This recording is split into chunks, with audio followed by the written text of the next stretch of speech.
Les sujets du jour de la revue fiduciaire. Premier sujet de notre JT.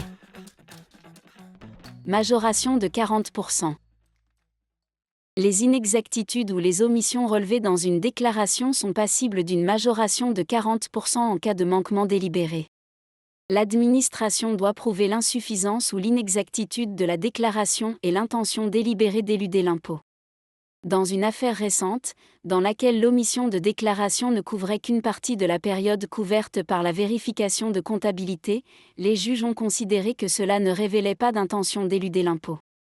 Ils ont donc écarté l'application de la majoration de 40%. Deuxième sujet de notre JT. Baromètre France NOM 2024 sur la transformation numérique, les TPE-PME favorables au digital.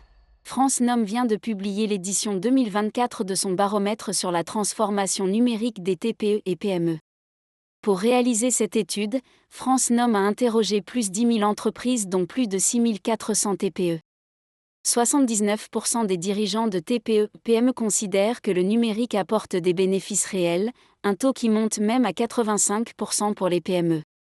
Le numérique est, à l'heure, un outil précieux pour augmenter leur chiffre d'affaires, optimiser leur fonctionnement et améliorer leur rentabilité.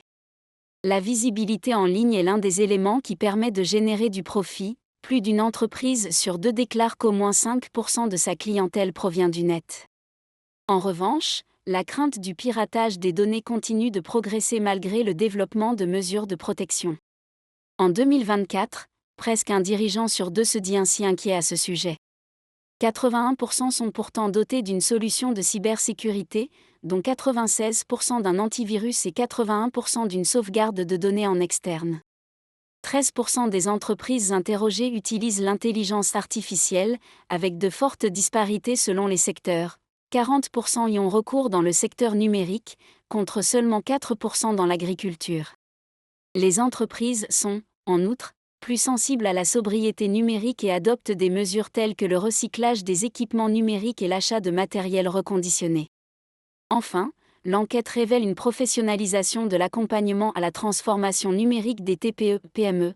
39% des dirigeants demandent conseil à leur réseau professionnel et 13% au réseau France NOM. Troisième sujet de notre JT. Démission ou licenciement, le juge doit trancher.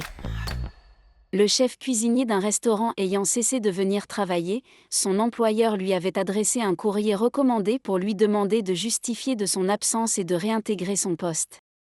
Estimant avoir fait l'objet d'un licenciement verbal, le salarié avait saisi les prud'hommes pour obtenir réparation au titre d'un licenciement sans cause réelle et sérieuse. L'employeur soutenait quant à lui que son chef cuisinier avait démissionné. En appel, les juges du fond n'avaient pas pris parti au prétexte que l'on ne pouvait pas savoir si le salarié avait manifesté une intention claire et non équivoque de démissionner ni si l'employeur avait vraiment voulu rompre le contrat de travail. Mais pour le cours de cassation, le contrat de travail étant rompu pour le salarié comme pour l'employeur, le juge du fond devait trancher et déterminer à qui cette rupture était imputable pour en tirer les conséquences. L'affaire a donc été renvoyée devant une autre cour d'appel.